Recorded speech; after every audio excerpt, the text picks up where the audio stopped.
Hello guys, இன்னைக்கு நம்ம பார்க்க போகிறது ஃப்ராக்மெண்ட் ஃப்ளவர் ப்ளூம்ஸ் த டிக்னிட்டி எபிசோட் 13 தான். ஸோ வீடியோக்குள்ளே போகிறதுக்கு முன்னாடி மறக்காமல் எல்லாருமே ஒரே ஒரு லைக்கை ஒண்டி போட்டுருங்க. அதே மாதிரி இது வரைக்கும் நீங்கள் நம்ம சேனலுக்கு சப்ஸ்கிரைப் பண்ணலையா, சப்ஸ்கிரைப் பண்ணி பெல் ஐக்கனை அழுத்தி வச்சுக்கோங்க. ஏன்னா அப்போ தான் போடுற ஒரு வீடியோவும் உங்களை தேடி வரும். சரி வாங்க, நம்ம டைம் மிஸ் பண்ணாமல் எப்பிக்குள்ளே போகலாம். எப்பிக்கோட ஆரம்பத்திலேயே அந்த இடத்துல ஃபெஸ்டிவல் மாதிரி ஏதோ ஒரு விஷயம் போயின்னு இருக்கு. அங்கே ரெண்டாரோ வெயிட் பண்ணும் போது நம்ம காரு அங்கே வந்து சொல்கிறான், என்னை மன்னிச்சிரு, நான் ரொம்ப நேரமாக உன்னை வெயிட் பண்ண வச்சுட்டனோ. இல்ல அப்படியெல்லாம் ஒன்றும் இல்லை, நானே இப்பதான் வந்தேன், அதனால பிரச்சனை இல்லை. நான் ஒரு விஷயம் கண்டிப்பா இந்த நாளை என்னோட வாழ்க்கை முழுக்க நான் மறக்க மாட்டேன். இது என்ன விஷயம், எதுக்காக சடனா இந்த சீன் வந்து அப்படின்னு தானே யோசிக்கிறீங்க. அதுக்கு நம்ம இன்னமும் பாஸ்ட்டுக்கு போகணும். கால் நம்ம ரெண்டாரோ பண்ணிருப்பான்ல, அங்க ரெண்டாரோ கால் பண்ணும் போதே யோசிக்கிறான், இதுதான் ஃபர்ஸ்ட் டைம் நானா ஒரு விஷயத்துக்காக அவளுக்கு கால் பண்றதுக்கு. இந்த சைடு அவனுக்கு என்ன சொல்றதுன்னு தெரியல. அதுக்குள்ள அவ ஹலோன்னு சொல்ல அந்த இடத்துல இந்த மாதிரி அவன் தேங்க்ஸ் சொல்றான். ரொம்ப நன்றி, இன்னைக்கு உன்னால நான் ரொம்ப என்ஜாய் பண்ணேன். ஆமா ஆமா, அந்த ஃபயர் கிராக்கரை வச்சு விளையாடும் போது எல்லாரு கூடயும் நான் ரொம்ப என்ஜாய் பண்ணேன். அந்த சைடு அந்த விஷயத்துக்காக அவன் மன்னிப்பு கேட்கறான். என்னை மன்னிச்சிரு, அந்த டைம்ல நான் வந்து அப்படி சொல்லிட்டேன். நான் அதை பத்தி உன்கிட்ட பேசணும். கொஞ்சோண்டு டைம் கிடைக்குமா? நம்ம தனியா மீட் பண்ற மாதிரி திரும்ப ஒரு முறை. கண்டிப்பா நான் ஃப்ரீ தான். நம்ம ஏன் ஃபெஸ்டிவல்ல மீட் பண்ணக்கூடாது? ஏன்னா எனக்கு ரொம்ப ஆசையா இருக்கு உன் கூட அங்க போகணும்னு. அங்க இதெல்லாம் தான் ஆயிருக்கும். அதனால தான் நம்ம ஸ்டார்டிங் சீன்ல ரெண்டாரோ அங்க பார்த்தோமே. சீன் அப்படியே பிரசன்ட்டுக்கு வந்து அங்க ரெண்டாரோ அந்த விஷயத்த பத்தி பேசலான்னு போறான். தலை ரொம்ப நர்வஸா இருக்கனால பேச முடியல. அதுக்குள்ளேயே அங்க காரு சொல்றான், ரெண்டாரோ நம்ம ஏன் போய் சாப்பிடக்கூடாது? எனக்கு தெரிஞ்ச அவளுக்கு தெரிஞ்சிருக்கு நான் ரொம்ப நர்வஸா இருக்கேன்னு. அதுக்காக தான் இப்படி அவ பண்ணிருக்கான்னு நினைக்கிறேன். ரெண்டாரோ இது செம்மையா இருக்குல்ல?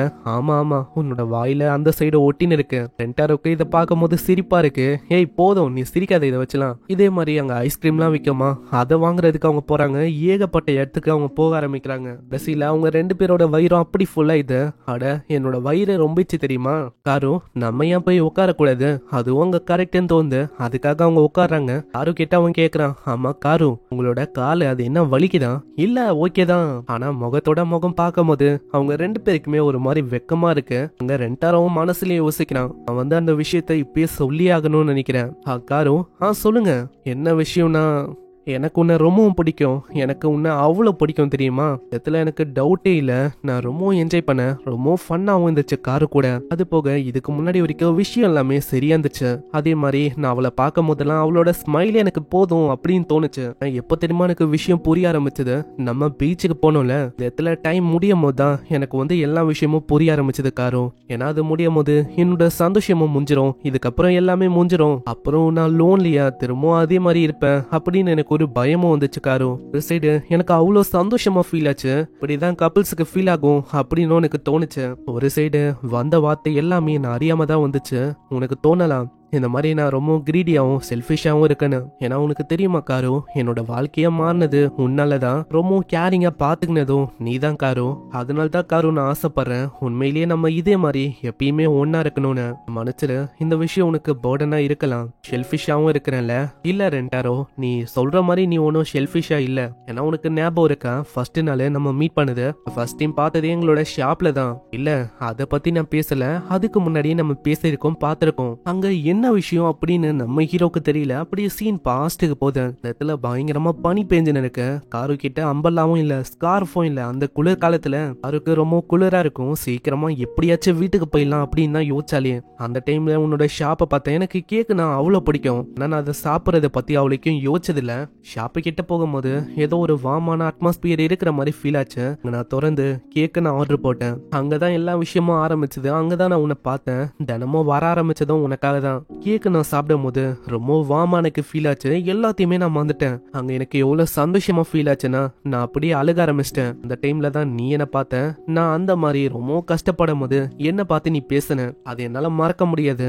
எனக்கு நீ அந்த டைம்ல இருந்தே ரொம்ப ஸ்பெஷல் தெரியுமா ரெண்டாரோ. அதுக்காகவே நான் வந்து திரும்ப நான் ஷாப்புக்கு வர ஆரம்பிச்சேன். ரெண்டாரோ உனக்கு அந்த விஷயம் ஞாபகம் இருக்கா? அங்க ரெண்டாரோக்கு அந்த விஷயம் ஞாபகம் இல்ல.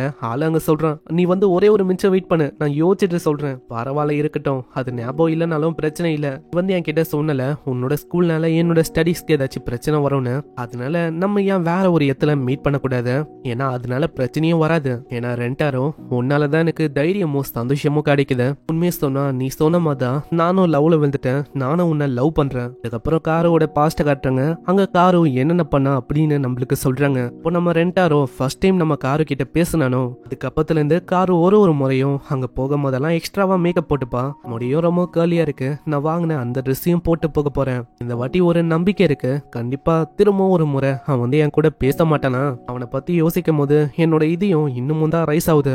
இதுக்கப்புறம் அவன் டைரக்டா ஷாப்புக்கு போறான். அந்த இடத்துல நம்ம ஹீரோ இருப்பான்னு பார்த்தா அவங்க அம்மா தான் இருக்காங்க. ஹீரோ உள்ள இருக்கான். என்னம்மா என்ன கேக் வேணும்? அதுவா இங்க இருக்கிற கேக்ல எதை வாங்கலாம் அப்படின்னு தான் நான் யோசிக்கிறேன். ஏன்னா ஒரு சைடு இந்த கேக் எல்லாம் நான் சாப்பிடும் போது எனக்கு ரொம்ப வார்மா ஃபீல் ஆகுது, ஏன்னா அமைதியும் ஆக்குது இந்த கேக்கு. அதுக்கும் மேல நான் வந்தது இன்னொரு ரீசனா தான், அவனை எப்படியாச்சும் மீட் பண்ணிடலாம் அப்படின்னு தான் வந்தேன். அவன் திரும்பவும் பேச மாட்டானா அப்படின்னு யோசிச்சேன். அன்னைக்கு அவன் கூட பேசும்போது எனக்கு ரொம்ப பிடிச்சிருந்தது. ஆனா அது வந்து ஒரு கோ இன்சிடென்ட் நினைக்கிறேன். ஆனா இன்னைக்கு அவன் இங்க இல்ல.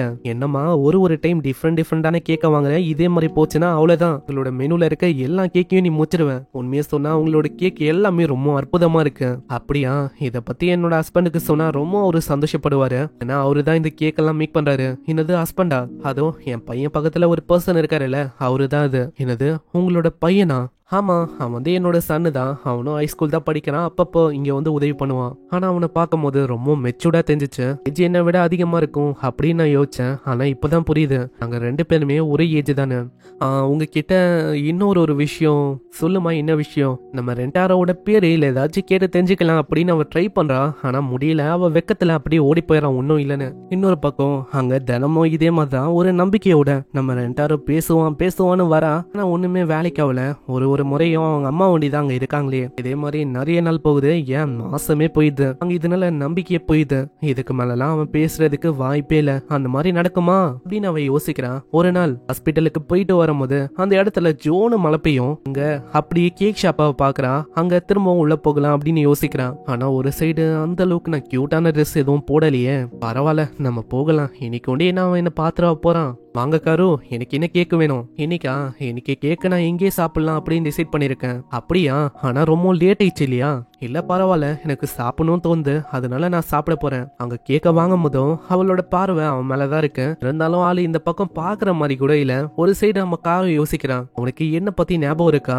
அதுவே எனக்கு சரியா தெரியல. அங்க சாப்பிட்டுக்கினே கண்ண மூட முதல்ல நம்ம ஹீரோ தான் அங்க வந்துட்டு போறான். அங்க போன வாட்டியும் இதே மாதிரி ஆச்சு. கடைசி பைட் எடுக்கும் போது அந்த இடத்துல என்னையே அறியாம அவனோட கண்ணும் என்னோட கண்ணும் அப்படியே மீட் ஆச்சு. இப்படி இவ சொல்ல கடைசி அங்க பைட் எடுக்கும் போது அதே மாதிரி ஆகுது. காரு சடனா பார்க்கும் போது அவர் ரொம்ப ஷாக் ஆயிரா. அவளோட தொண்டையில அது மாட்டிக்குது. அங்க தண்ணி எடுக்கலான்னு போவான். ஆனா அதுக்குள்ள நம்ம காருக்கா என்ன பண்றதுன்னு தெரியல, அப்படியே ஓடி போயிட்டான். உண்மையை சொன்னா நான் ஒரு பைத்தியம், நான் எதுக்காக இப்படி பண்ண இப்படின்னு தான் அவ போறான். இதுக்கப்புறம் வீட்டுக்கு போனக்கு அப்புறமும் அதே விஷயத்த பத்தி தான் யோசிக்கிறான். உண்மையை சொன்னா அங்க மீட் பண்ற விஷயத்த எப்பயோ அவ கை விட்டுட்டா. இருந்தாலும் பரவாயில்ல ட்ரை பண்ணலான்னு திரும்ப அவ ட்ரை பண்றா. இந்த இடத்துல ஷாப்புக்கு போயிட்டு அவங்க அம்மா கிட்ட அவ சொல்றான், உங்க சன்ன நான் பாக்கணும், அவர் இருக்காரா? அங்க இதுக்கப்புறம் ரெண்டாரோ வரான். அவங்க ரெண்டு பேரும் மீட் பண்ணிக்கிறாங்க. நம்ம காருக்கு என்ன பேசுறதுன்னே தெரியல. நான் ரெண்டாரோட பேரு கூட நம்ம காருக்கு தெரியாது அந்த டைம்ல. அதனால நான் என்ன அறியாம நான் உனக்கு ட்ரீட் கொடுக்குறேன் அப்படின்னு சொல்லிட்டேன். அதுக்கப்புறம் ஏகப்பட்ட விஷயம் நடந்திருக்கும், அதெல்லாம் நம்மளுக்கே தெரியும். அதுக்கப்புறம் படிக்கும் போது அவங்க போக்கஸே பண்ண முடியல.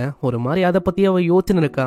எதுக்காக நான் யோசிக்கிறேன், எல்லாமே என்னோட தப்பு தான். நான் ரெண்டாரோக்கு ஸ்டார்டிங்ல அடிப்பட்டதுக்கு காரணம் நான் தான். சரி யாருமே இல்ல, கொஞ்சம் கர்டைன்ஸை தொந்து விட வேண்டியதான். அதை பண்றா. அங்க அவளுக்கு ஒரு பயங்கரமான ஷாக்கு. ஏன்னா நம்ம ஹீரோ முன்னாடி தான் சிதோரி ஹைஸ்கூல்ல இருக்கான். அங்க காரு தோந்தோனே அவன் அப்படியே மூடிடுறான். என்னது அப்பனா இவன் சிதோரியில இருக்க ஒரு பையன் தானா? நாங்க இந்த அளவுக்கு க்ளோஸா தான் இருந்திருக்குமா?